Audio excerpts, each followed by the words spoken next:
তেমনি হলো, আমার দশা তেমনি হলো, আমার দশা তেমনি হলো, আমার দশা তেমনি হলো।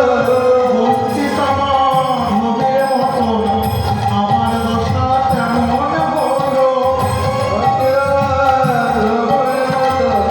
আমার দশা তেমন হলো। বঞ্চিত মাধবের মতো কাঁদতে কাঁদতে জনম গেল।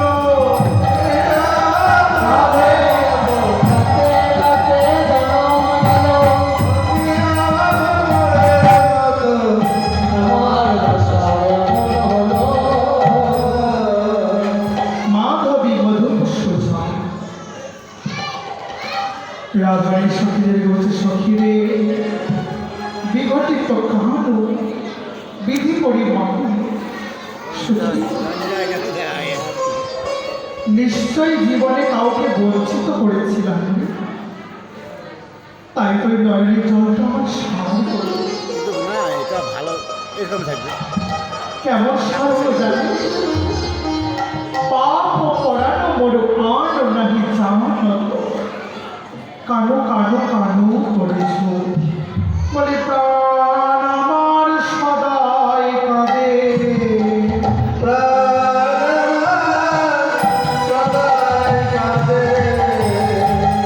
মানে কৃষ্ণ কৃষ্ণ কৃষ্ণ বলে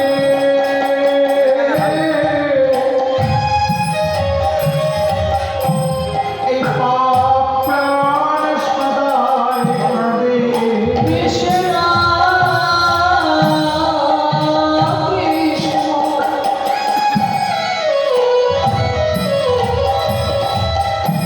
কৃষ্ণ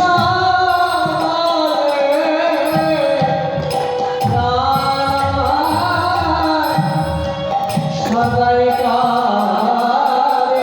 কৃষ্ণ কৃষ্ণ কৃষ্ণ বলে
ভানৈ বিদ্যাপতি নিকরুণ মাধব।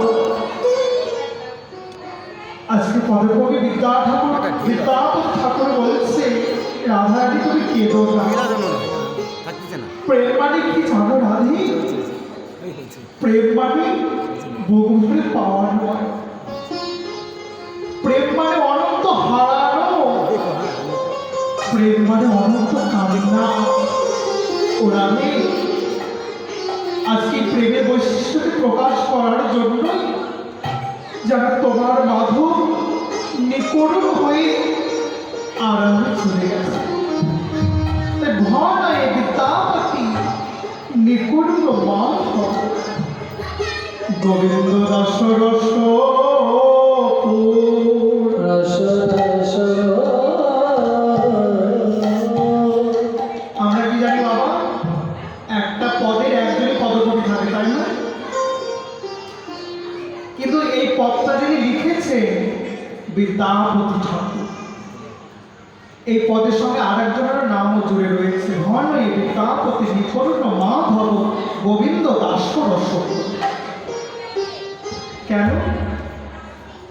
বিদ্যাপতি ঠাকুর মহাপ্রভু আসার আগের কবি, পূর্ববর্তী কবি, আর গোবিন্দ দাস মহাপ্রভু পরবর্তী কবি। তাহলে জুড়ল কিভাবে? বিদ্যাপতি মিথিলা কবি। না, বিদ্যাপতি ঠাকুরের অনেক অসমাপ্ত সব পদ ছিল আমার।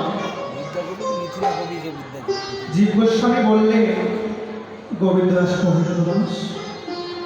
বিদ্যাপতি ঠাকুরের অনেক অসম্পূর্ণ পদ রয়েছে, তুমি সেটাকে সম্পূর্ণ করো। তাই বিদ্যাপতি ঠাকুরের এই পদটা যখন দেখলে গোবিন্দ দাস দেখছে, আর একটি কথা বলেই লাইনটি সম্পূর্ণ। ভয় নয়, বিদ্যাপতি নিকরণ মাধব। মনে মনে ভাবলেন পূর্ববর্তী কবি মানে গুরুদেব, তার উপরে কলম চালানো যাবে না। তাই কি লিখলেন? ভয় নয়, বিদ্যাপতি নিকরণ মাধব গোবিন্দ দাস সরস্বপুর। এই আশ্বাস করছে গোবিন্দ দাস। তাই সেই থেকে তার নামটি সেখানে চলে গেল। তাই রাধারানী এবার সখীদেরকে বলছে, সখী রে সখী দেখ দেখ কত কাল হয়ে গেল, আমার কাল এলো না রে।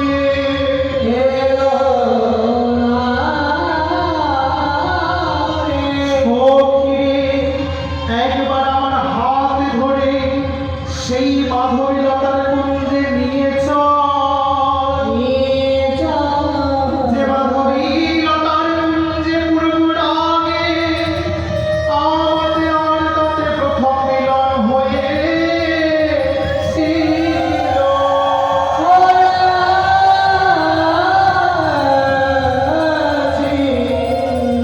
সখী, আমার তো দাঁড়ানোর শক্তি নেই রে। তোরা আমার দুটি হাত ধর, হাত ধরে একবার নিয়ে চল সেই মাধবী লতার কুঞ্জে। বেশি ভালো করতে আবার খারাপ হয়ে যাবে। সখীরা ধরাধরি করি ওই মাধবী লতার কুঞ্জে নিয়ে গেলেন রাধারানীকে। রাধারানী মাধবী লতাকে দেখে জড়িয়ে ধরলেন। মাধবী, আমি নই বহু দোষের দোষী মাধবী, তুই তো কোনো দোষ করিস নি মাধবী। আমি নয় বহু দোষের দোষী, তাই মাধব ছাড়া হয়ে গেছে। বল বল, তুই মাধব ছাড়া হলি কেনে?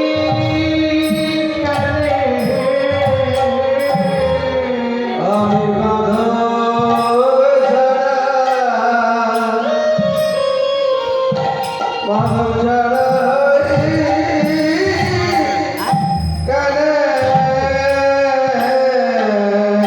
আমি মাধব ছাড়া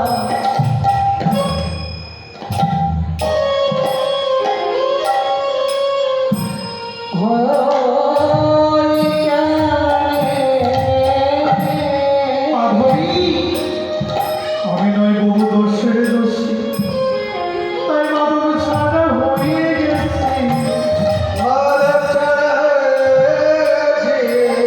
তুই তো কোনো দোষ করিস নি। আজকে রাধারানী ওই মাধবীকে বুকে জড়িয়ে ধরে কাঁদছে, আর সখীদেরকে বলছে, সখী ললিতা, এই দেখ এই সে মাধবী লতার কুঞ্জ, যেখানে বসে আমার প্রাণবল্লভ ধ্যান ধরা যোগীর মতো কত না যোগ করিত, কত না আমার নাম জপ করিত।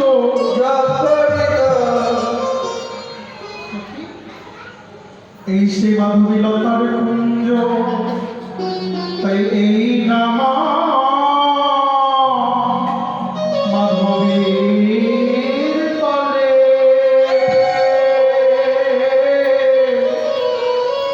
আমার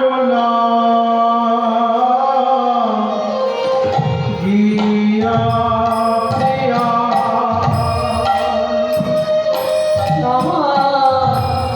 ভবে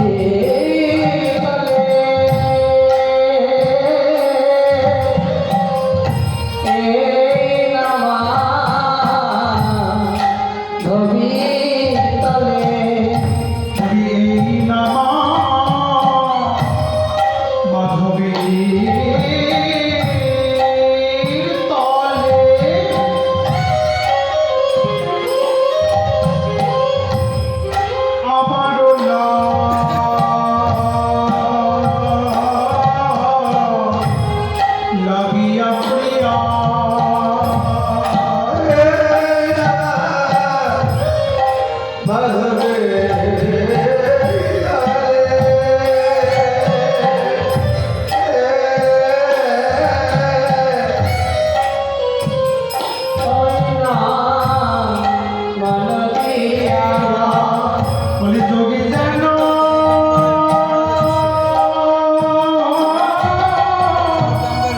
সদায় ধেওয়াই হে